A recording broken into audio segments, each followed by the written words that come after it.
গভীর রাতের ভিডিও। আমরা সন্ধ্যায় গভীর রাত ধরে নিতে পারি এই কারণেই, কারণ একদম নীরব হয়ে আছে সিলেটের প্রাণকেন্দ্র জিন্দাবাজার।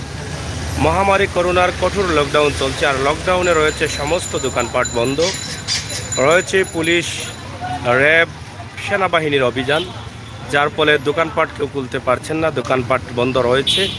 লকডাউন বাস্তবায়নের লক্ষ্যে আইনশৃঙ্খলা বাহিনী হাটে ঘাটে মাঠে কাজ করে যাচ্ছেন। সেই সুবাদে এই সন্ধ্যাবেলায় মনে হচ্ছে গভীর রাত হয়ে গেছে। যখন স্বাভাবিক থাকে, স্বাভাবিক সময়ে এই সময়টায় প্রচুর জ্যাম থাকে এই নগরীর প্রাণকেন্দ্র জিন্দাবাজারে, কিন্তু এই মুহূর্তে আপনারা দেখছেন একদম নীরব হয়ে আছে, মার্কেটগুলো বন্ধ রয়েছে এবং লোক সমাগম খুবই কম দেখা যাচ্ছে। গোটা কয়েকজন মানুষ চলাফেরা করছেন, অনেক রিক্সা আছে, রিক্সা চালকরা সবসময় দেখা যাচ্ছে তারা মোটামুটি আছেন মাঠে। কিতা অবস্থা, আপনারা কিতা রুজু করানি?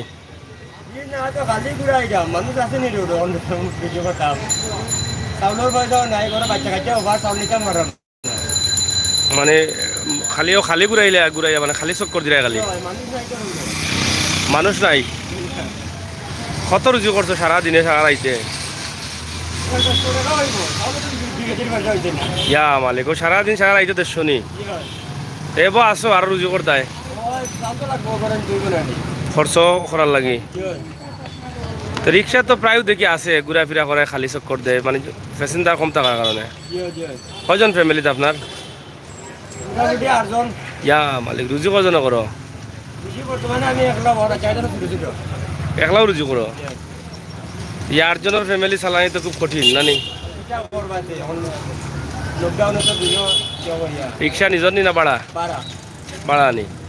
আল্লাহুর রহমান ভাই, আসসালামু আলাইকুম। সাগর ভাই, ওয়ালাইকুম সালাম। আল্লাহুর ভাই, আমরা আছি সিলেটের প্রাণকেন্দ্র জিন্দাবাজার। এই মুহূর্তে মনে হচ্ছে যে গভীর রাত হয়ে গেছে।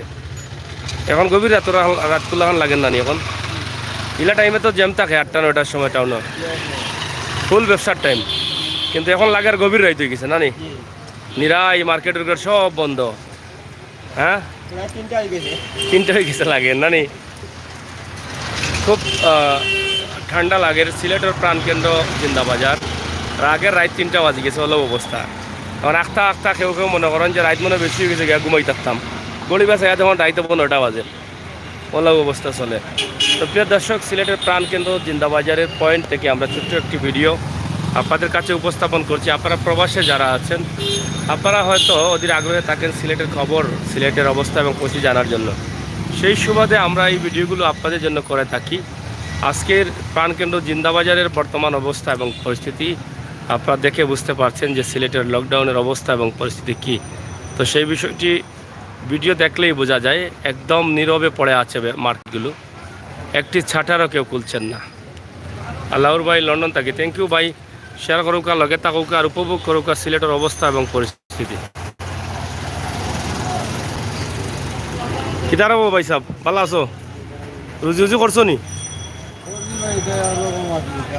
একরকম কোন সময় বাড়াইছিল? 12টার সময় বাড়াই রুজি করতে পারছো না? এই গরমের মাঝে, এত গরম আছিল, এর মাঝে 250 করছো? দিন 12টা থেকে বুঝছি, 250 করছো। চলবো নি কিন্তু বুঝো? গাড়ি ভাড়া 80 টাকাও দেওয়া লাগেনি? ঘর ভাড়া, খানি। আজকের লকডাউনে কিন্তু মানুষ কম আসলানি বুঝো? রোডও মানুষ কম আসলানি। আর কটা বন্ধ চালাইবা এতে? গরম কেমন আছিল আজকে? প্রচুর গরম আছিল, মানে ইলা গরম আর আগে আসিল নি কতদিন? হয় পাক্কা আগে, কিন্তু আজকের গরমটা এই কয়দিনের মাঝে ইলা গরম হয়েছে। তো যাই হোক, রিক্সা শ্রমিক যারা আছেন তারা এখনও হাওয়া নিয়ে ঘুরছেন, রিক্সাতে যাত্রী পাচ্ছেন না, পয়েন্টে পয়েন্টে দাঁড়িয়ে আছেন। দাঁড়িয়ে থাকতে থাকতে তারা আবার ঘুরতে শুরু করেন, যে এখানে বসলে হয়তো যাত্রী পাবেন না। সিলেটের বিভিন্ন সড়কে তারা ঘোরাফেরা শুরু করে দেন, তো সেখান থেকেও তারা যাত্রী পান নাই। তো আমরা যাই হোক আপনাদেরকে দেখানোর চেষ্টা করছি সিলেটের ম্যাগাজিন টিভি থেকে সিলেটের ইতিহাস, ঐতিহ্য, সৌন্দর্য, বিনোদন, খবরাখবর সহ সব ধরনের তথ্যভিত্তিক নিউজ নিয়ে আমরা কাজ করি। এই মুহূর্তে জিন্দাবাজার পয়েন্টের অবস্থা এবং পরিস্থিতি আমরা আপনাদের কাছে উপস্থাপন করলাম। আশা করি এখান থেকে আপনাদের ভালো লাগবে, ভালো লাগাটাই কিন্তু আমাদের কাছে সার্থকতা। প্রবাসী ভাই বোনেরা দেখে বুঝতে পারছেন যে এই মুহূর্তে সিলেটের অবস্থা এবং পরিস্থিতি কী।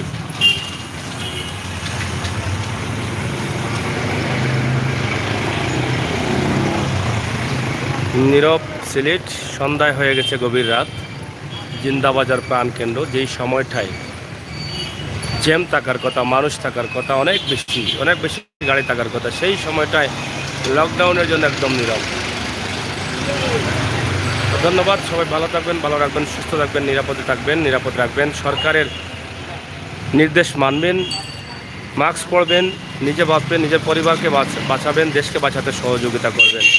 সবাইকে ভালো থাকার আহ্বান জানিয়ে বিদায় নিচ্ছি। আমি আমির হোসেন সাগর। আবারও দেখা হবে, কথা হবে। আল্লাহ হাফেজ।